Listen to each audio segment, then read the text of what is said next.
Počas štúdia na vysokej škole začal v malej lokálnej autopožičovni, kde mal 45 starších vozidiel. Jeho túžba vybudovať niečo, čo na domácom trhu chýba, ho zaviala do Spojených štátov, kde vyskúšal, ako môže takýto biznis fungovať.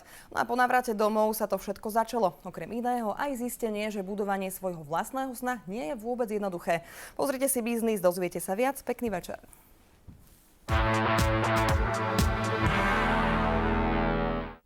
Mojím hosťom je dnes večer Vladimír Ord, výkonný riaditeľ spoločnosti Avis Slovensko. Vítajte, pekný večer. Dobrý večer.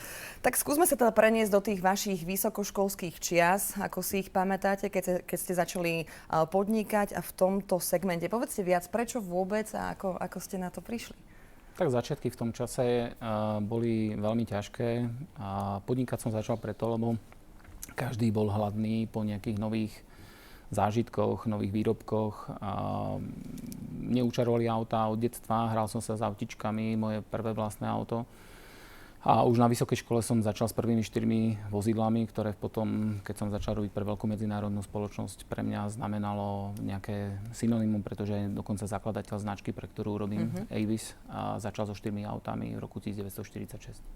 Keď sa človek tak rozpráva s ľuďmi z podnikateľského prostredia, väčšinou vždy je ten sen v niečom podobný. Väčšinou vždy museli vycestovať niekam do zahraničia, aby zistili, ako to vonku funguje a potom kus toho tých služieb alebo produktov doniesli na Slovensku. U vás to bolo v niečom podobné. Vy ste vycestovali do Spojených štátov, kde ste, budem citovať, využili príležitosť vyskúšať služby, o ktorých kvalite sa u nás doma mohlo iba snívať. Aké boli? Prečo? V čom boli také? Máte absolútnu pravdu. Ja si myslím, že je to veľmi podobné ako napríklad Tomáš Baťa. Tomáš Baťa v podstate takisto bol obrovský podnikateľ a v zásade veľmi veľa vecí, ktoré on priniesol do tedajšieho biznisu, priniesol z Nemecka a zo Spojených štátov a Baťa vlastne len kopíroval to, čo Henry Ford kedysi dávno začal ako pasovú výrobu. On začal pasovú výrobu vyrábať topánky.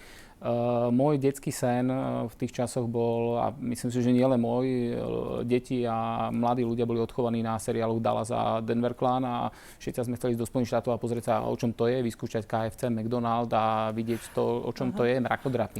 Takže bol som v Spojených štátoch a už v tom čase som začal prenajímať nejaké vozidlá na Slovensku pod lokálnou značkou. A v tom čase dopyt po vozidlách bol obrovský, čiže vy, keď ste sa do nejakej požičovne dovolali, tak opýtali ste, prosím vás pekne, máte voľné vozidlo? Takže to sú 90. roky. No a ja som prišiel do Spojených štátov a prišiel som do požičovne a hovorím si, prosím vás pekne, máte kabriol, lebo chcem som vyskúšať kabriol, lebo prišiel som na Floridu, Sunshine State a hovorím si, kabriol by som chcel vyskúšať. A oni hovorí, akú značku? Tak to som prvýkrát padol do kolien. Druhýkrát do kolien som padol, keď sa ma opýtali, akú farbu chcem. No takže toto som si povedal, že toto neexistuje, toto musíme na Slovensku vybudovať, lebo toto je niečo, čo tí ľudia naozaj potrebujú. Keď ste potom prišli sem, samozrejme medzi tým sa ešte udiali nejaké veci, veď určite to môžete spomenúť aj meno toho vášho mentora, ktorý vám v tomto veľmi pomáhal. Potom ste vlastne vybudovali na Slovensku už nejakú svoju značku a potom ste sa začali zaraďovať pod krídla jednej z najväčších autopožičovní, samozrejme americkej, ale na Slovensku tá značka vtedy nič neznamenala, čiže opäť ste ako keby začali od začiatku. Aké to bolo? To je veľmi dobrý point, lebo ten najväčší problém, ktorý som ja mal s lokálnou požičovňou, nech som mal akékoľvek vízie, marketing, reklamu, bolo, že keď som sa kdekoľvek objavil, tak povedal som názov požičovne, nikomu to nič nehovoril a každý to podceňoval. Mal som 25 rokov, 24 rokov, čiže každý sa pozeral tak dosť úšklabom na mňa, chcel som nejaký úver, bol to obrovský problém. Takže prečo som si vybral medzinárodnú požičovňu, bolo posunúť sa ďalej. To bolo dôležité. A v tom čase pôsobili na Slovensku nejaké 2-3 spoločnosti. Ja som oslovil všetky spoločnosti, ktoré v tom čase na Slovensku nepôsobili a jediný pán, ktorý bol ochotný so mnou rozprávať a ktorý dokonca o týždeň na to priletel, bol môj budúci boss Olaf Hommerstadt, ktorý bol Nór, žijúci v Nemecku a pracujúci v Anglicku. To bol jediný šéf v histórii tej spoločnosti, ktorý mal 2 kancelárie a z 5 dní v týždni lietal 3 dní v týždni a on s tým nemal žiadny problém. To bol proste super šéf. A od toho šéfa som sa veľmi veľa vecí naučil. Teraz možno z takýchto tých pozitívnych motivačných emócií poďme do rokov 99, 2000, 2008, 2009. Mala som možnosť čítať si jeden článok, ktorý ste písali a bol dosť emotívny práve v tomto období. Takže ako si na to spomínate? No, zaradenie pod medzinárodnú sieť, ako Avis je, ktorý pôsobí v 170 krajinách, ktorého tržná hodnota je do 10 miliard dolárov a jazdí na 500 000 vozidlách, má viac ako 5000 pobočiek, je niečo, čo samozrejme vám zmení život. Takže prvá základná vec, ktorá sa udiala, každý rok máme nejakú konferenciu, teraz o týždeň máme v Dubline, v Írsku, takto každoročne sa stretávame a moja prvá alebo druhá konferencia bola v Istanbule v 98. A v tom čase nás upozorňovali azijská kríza. Ja hovorím, nejaká azijská kríza. No a zhruba od mesiac na to my sme si veselo nakupovali auta, prenajímali a zrazu mesiac na to boli obrovské problémy, pretože tá azijská kríza ako dominový efekt prešla cez Rusko až do Európy a my sme to pocítili. Takže každá ďalšia kríza, ktorá prišla, ako bola internetová bublina v roku 2000 a následne 2008 pád Lehman Brothers, pre nás znamenali už skúsenosti, ktoré sme naberali. Samozrejme, 2008 bol pre nás pád, ktorý sme ešte v živote nezažili. Najmä v tých číslach, povedzme si trošku viac. Bolo to katastrofálne. Myslím si, že v čase kríz najviac sú postihnuté letecká doprava, autopožičovne a hotely. V čase septembra 2008, kedy Lehman Brothers padli, tak celosvetovo sme reportovali výsledky, ktoré boli o 3,4% nižšie ako rok versus rok.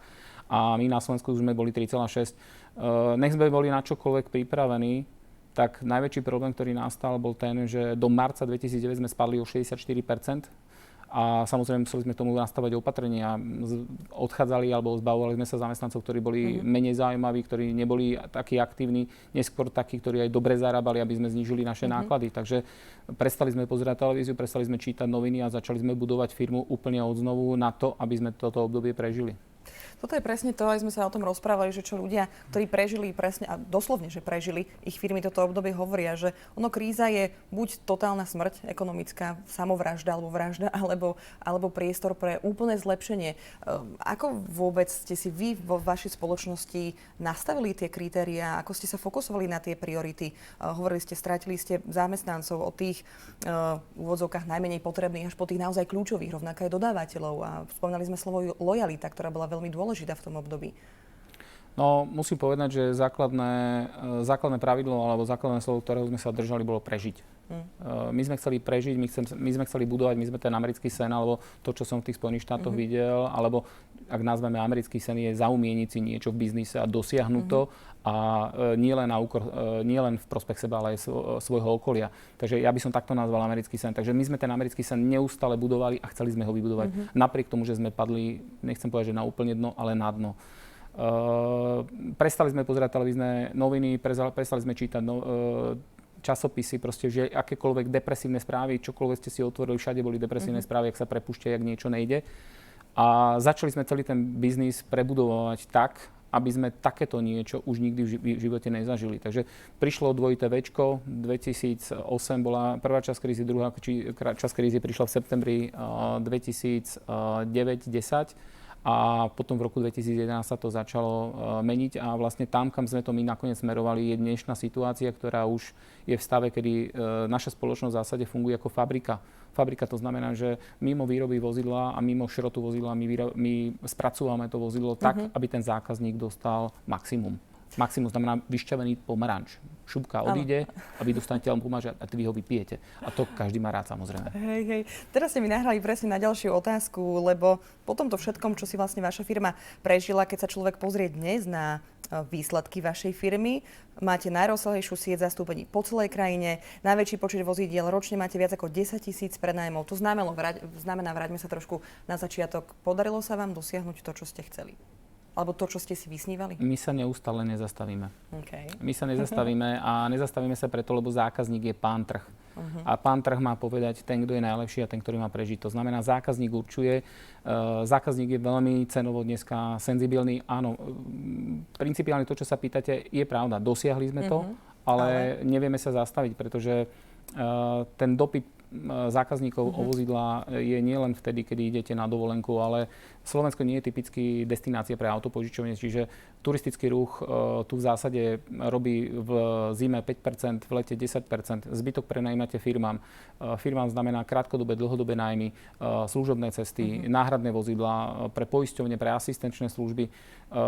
Tá značka není všetko. V zásade každú značku tvoria ľudia. Čiže bez ohľadu na to, že pred 20 rokmi sme si niečo zaumienili a dneska to dosahujeme. Tú firmu tvorím nielen ja, ale ďalší ľudia, ktorí na tej firme pracujú. A tí ľudia splňajú ten americký sen. Tí ľudia majú svoju emóciu a tú emóciu dávajú do tej práce. A ten zákazník to cíti. Keď už spomínate zákazníkov, máme ešte chvíľočku času. Povedzte možno viacej pre ľudí, ktorí nie sú úplne v prehľade, čo vlastne auto požičovať dnes znamená, lebo spomínali ste, že inak to funguje v zahraničí, inak na Slovensku, inak sa správa slovenský zákazník, iné sú jeho potreby, požiadavky. Čo vlastne dnes v čase naozajstnej flexibility znamená požičať si auto? Je to sloboda. Ľudia milujú slobodu. Sloboda znamená, že každý deň používate bicykel, autobus alebo svoje nejaké malinké autičko a pomocou autopožičovne získate vozidlo, ktorým môžete ísť na dovolenku do Chorvátska s 10-9 priateľmi, môžete ísť dieselovým, benzínovým, automatická prevodovka, terénne vozidlo, značka taká, onaká. My v súčasnosti požičiavame 22 typov vozidiel v 12 kategóriách, 27 pobočkách. 10 000 prenajmov, to je hodne veľké číslo a to číslo, prepáčte, 10 000 je strašne veľa. Ja poznám pobočku v Spojených štátoch, ktorá robí denne 2000 prenajmov. A to je fabrika. Toto je pre nás sen. Čiže vlastníctvo vozidla je veľmi daňovo a finančne náročné pre človeka. Požičiavanie vozidel je jeho sloboda. On nielen človek, ale aj firma si by mala požičiavať auta. Je to veľmi dobrá štruktúra pre firmy. Napríklad je kombinovať taxislužby, krátkodobé nájmy s dlhodobými nájmami, s operatívnym leasingom alebo s nejakým iným spôsobom financovania. Pretože tie firmy dneska nerobia už pomaly 10-ročné plány, robia maximálne 3-5 ročné plány. Aj to už je v zásade v ríši fantázie, pretože ten biznis sa tak strašne často mení, ako v prípade to, čo som spomínal, že 2008 versus súčasnosť, my sme o 360 stupňov úplne inde. Úplne inde. Ako náš systém fungovania je úplne inde a to samozrejme ťaží z toho zákazníka. Posledná otázka, aj keď ste to už v princípe o niektorých odpovediach načrtli, plány, vízie, neustále byť stále o krok vpredu, inovovať, investovať, čo? Horizont, dajme si teda, ako ste spomínali, 3 roky. Keď som mal 18 rokov, jeden človek mi povedal, nikdy sa neuspokoj s tým, kde si. Nemám na mysli peniaze, mám na mysli s tým, ako človek sa niekam dostane a ako sa vzdeláva. To znamená, ten level, kam sa máme dostať, je neustále byť lepší. Byť najlepší neznamená dostať sa na stupeň a oddychovať a vyložiť si nohy. Byť najlepší znamená, zákazník povie, že ste najlepší. Takže našim cieľom je, aby zákazníci mali stále novšie, čistejšie, väčší výber a lacnejšie vozidlá. Na krízu je jediný bič, alebo v podstate na dopyt to, aby zákazník bol ochotný za to zaplatiť. Čiže môžete koľkokoľvek niečo reklamovať, ak zákazník necíti tú emóciu, že to, čo mu dávate, je fér a je dobré, ten zákazník to nekúpi. Či to je jogurt, alebo je to auto, je to úplne to isté. Dobre, ďakujem veľmi pekne za príjemnú a emočnú tému. Prajem vám všetko dobré, nech sa vám darí. Nech máte spokojných zákazníkov. Majte sa pekne, dovidenia. Mojím hosťom bol dnes Vladimír Ord, výkonný riaditeľ spoločnosti Avis Slovensko.